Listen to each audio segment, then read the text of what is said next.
situação, não apenas essa, né, mas todas as situações envolvendo o nome de Flávio Bolsonaro já vem dando reflexo aí, porque os partidos do Centrão, eles estão caminhando para formalizar posição de neutralidade nas eleições presidenciais agora em 2026. A prioridade deve ser ali investir em recursos e esforço nas eleições do Congresso Nacional, Câmara e Senado. Assim, as legendas vão ficar fora dos palanques, tanto do presidente Lula quanto do senador Flávio Bolsonaro. As siglas do Centrão estão ora mais próximas, ora mais distantes de Lula e também de Flávio, a depender do contexto local. O único partido do Centrão com candidatura própria é o PSD, que terá o ex-governador de Goiás, Ronaldo Caiado, como a cabeça de chapa e o presidente nacional, Gilberto Kassab, como vice. O atual cenário difere da posição adotada pelo Centrão nas últimas eleições gerais, quando Jair Bolsonaro tentava a reeleição e Lula um terceiro mandato. A gente vê, né, mano, já reflexo dessas questões, um desgaste muito maior de Flávio Bolsonaro do que do presidente Lula. Questão do tarifaço que a gente ainda vai falar na edição de hoje do Contexto Metrópolis, então você que está nos acompanhando, fique aí.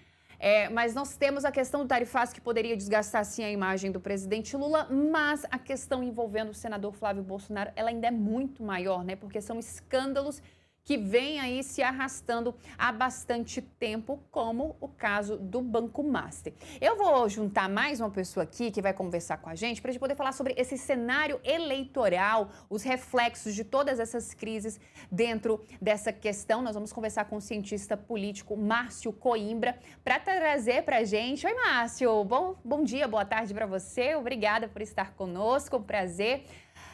Márcio, eu gostaria de começar questionando sobre o reflexo dessas crises envolvendo Flávio Bolsonaro nesse não apoio, pelo menos neste momento aí de siglas que são importantes e que eram dadas como certas, né? Esse apoio, porque antes era Lula ou era Flávio Bolsonaro. Com o desgaste de Flávio Bolsonaro, as siglas ali, como, por exemplo, o próprio PP, União Brasil, que é uma federação que estava como certa ali esse apoio. A gente já viu que recuou. Ciro Nogueira disse que não deve dar apoio a Flávio Bolsonaro neste momento.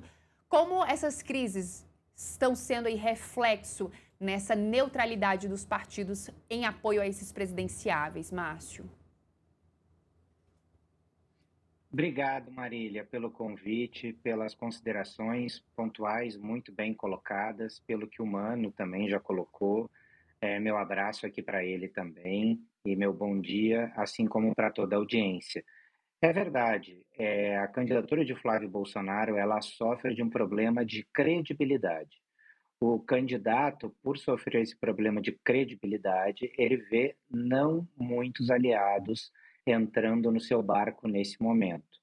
Por quê? Porque desde as primeiras denúncias contra Flávio Bolsonaro, a implicado na questão do Vorcaro, Dark Horse, vários aliados se sentiram traídos. Traídos no sentido de não terem sido informados previamente por Flávio Bolsonaro e por sua candidatura, digamos, dos riscos que eles estariam correndo com a sua candidatura. É muito normal que quando se faz um debriefing antes de uma candidatura, uma anamnese de tudo que o candidato tem no seu passado, que ele coloque verdadeiramente quais são os seus pontos fracos e os seus pontos fortes, aonde pode haver escândalo para a campanha se preparar. O que aconteceu? Flávio Bolsonaro não informou esses pontos, os seus aliados se sentiram traídos e, por se sentirem traídos, eles não sentem confiança de que essa candidatura possa ir até o final ou que essa candidatura possa não ir a pique no meio de todo esse processo. Afinal de contas, são diversas denúncias que se acumulam ao longo do tempo e, como Metrópolis acabou de mostrar, mais uma nova denúncia que vem abalar a candidatura e que ele precisa apresentar explicações. Então, isso torna os partidos muito céticos em relação a fazer uma aliança formal com Flávio Bolsonaro já no primeiro turno, o que acaba enfraquecendo a candidatura já nesse primeiro turno. É bom a gente lembrar, Mano e Marília, que a gente está diante de um cenário polarizado. E se você perde esses 5, 10% de votos do centro, você perde a eleição. Não adianta você manter aquela base fortíssima de 40% de votos se você não tem uma aderência no centro. Se você não tem uma aderência no centro, ele está praticamente entregando a reeleição nas mãos do presidente Lula, que acaba jogando parado. Mano? Márcio, muito bom dia, obrigado por estar aqui com a gente. Eu queria te ouvir sobre um outro ângulo dessa postura dos partidos do Centrão, que é a questão de como as emendas parlamentares têm tirado um pouco o foco da importância da eleição à presidência. Não tem também esse lado, o quanto que os partidos do Centrão, na verdade, estão fazendo seus cálculos de sobrevivência, pensando exclusivamente nas suas reeleições como deputados, como senadores, e deixando de lado qualquer pretensão de apresentar um projeto de país, de se conectar com uma agenda mais concreta para o executivo, e isso acaba desconectando um pouco a lógica dos partidos do Centrão, que são partidos muito parlamentares, da eleição nacional para o executivo. É verdade, mano, muito bem colocado. O Congresso Nacional, ele, desde o governo Dilma, ele vem trocando o equilíbrio da esfera de poder. O poder vem se deslocando do Palácio do Planalto para o Congresso Nacional. E Lula não governa nas mesmas estruturas que ele governava em 2013, é uma estrutura completamente diferente. O presidente detém cargos, nomeações, isso tudo continua. Porém, muito do orçamento ele se deslocou do Palácio do Planalto para o Congresso Nacional, tornando os parlamentares independentes. Inclusive, no governo Lula, em dado momento de troca de reforma ministerial, vários deputados negaram convites para ser ministros. Por quê? Porque para ele vale mais a pena, ele controla mais recursos sendo um deputado do que sendo um ministro de uma pasta fraca. Então, se é uma pasta sem muitos recursos, sem muito poder, vale mais a pena para o deputado manter o controle das suas emendas, manter uma boa relação com o líder do seu partido e, assim, ele conseguir mais recursos e garantir a sua reeleição. Só para a gente ter uma ideia, 2018 foi o ano com a maior renovação desde 1990. E 2022 foi o ano de menor renovação na história recente da nova República. Isso porque o poder se deslocou para as mãos do Congresso Nacional e a taxa de reeleição subiu a níveis estratosféricos. Isso deve se repetir em 2026. Então, já que o deputado possui o controle sobre o orçamento, ele tem dinheiro que ele pode dispor, ele não quer se comprometer com nenhum candidato na esfera federal e fazer com que o dinheiro escoe para as prefeituras com muito mais fluidez, garantindo a sua reeleição. Afinal de contas, quem garante a reeleição desses deputados federais são basicamente os prefeitos que ele atende com as emendas. E a taxa de reeleição sobe a níveis estratosféricos, porque ele não depende mais do governo federal. Então, tanto os candidatos à direita quanto à esquerda, eles acabam perdendo aderência e também empenho das candidaturas às eleições proporcionais.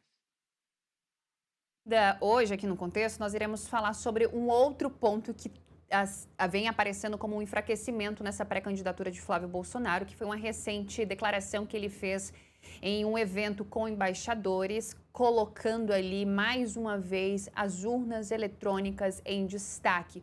O mesmo discurso que a gente ouviu lá em 2022, quando o ex-presidente Jair Bolsonaro chegou a questionar a lisura da urna eletrônica. O Tribunal Superior Eleitoral trouxe à tona, fez investigações, mostrou para a população que a urna eletrônica ela é confiável, sim. Todo o trabalho desempenhado por agentes que trabalham no TSE é confiável, sim. Só que a gente viu ali uma repetição de discurso e muitos analistas dizem que esse discurso de Flávio Bolsonaro é discurso de quem já perdeu. É um discurso que quem adota é quem perdeu a eleição. O que a gente pode analisar, mais uma vez, tendo a família Bolsonaro questionando a lisura das urnas eletrônicas, Flávio Bolsonaro, ele aguenta até o fim até outubro de 2026, porque nós vamos ter aí as convenções, né? A convenção do senador acontece agora, no sábado. Ele não tem vice para sua chapa ainda, não deve ser divulgado até lá. Ele precisa fazer o registro da candidatura na Justiça Eleitoral até o dia 15.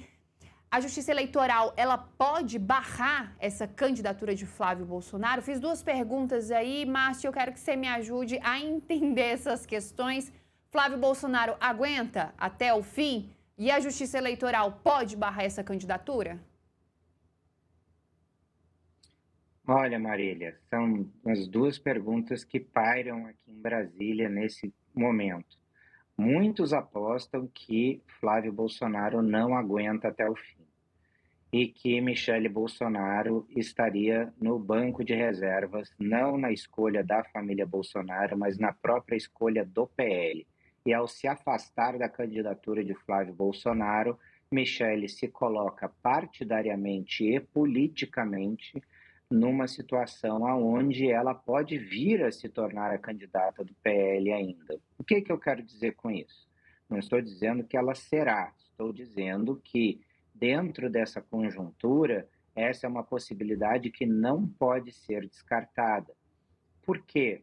Porque apesar de nós termos agora as convenções e a indicação de Flávio e o registro da chapa depois, ele pode ainda não se tornar candidato, porque ainda ele pode ter o seu registro cassado no TSE, o que eu acho menos provável, mas diante de tantos escândalos e tantas pessoas falando nos bastidores de Brasília sobre um sem número de casos do telhado de vidro de Flávio que ainda podem abater a sua candidatura, ainda talvez seja possível, como a legislação prevê, até poucos dias antes do pleito, o candidato pode renunciar à candidatura. E aí, Flávio renunciando à candidatura, se abre a possibilidade para ele a concorrer a senador pelo Rio de Janeiro, que lhe garantiria o foro privilegiado, porque esse é um outro ponto importante.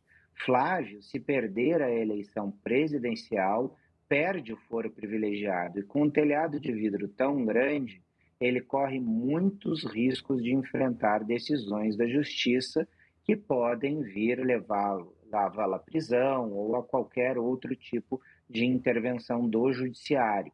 Agora, nós precisamos entender o quão grande é esse telhado de vidro, se ele é real, se essas ameaças e conversas de bastidor em Brasília realmente conversam, isso conversa com a realidade, porque se conversar é bem possível que a sua candidatura não consiga se sustentar mais aí algum tempo. E aí se abre uma possibilidade de Michele entrar no seu lugar ou de outros candidatos como Zema, Caiado ou Renan Santos ocuparem esse espaço.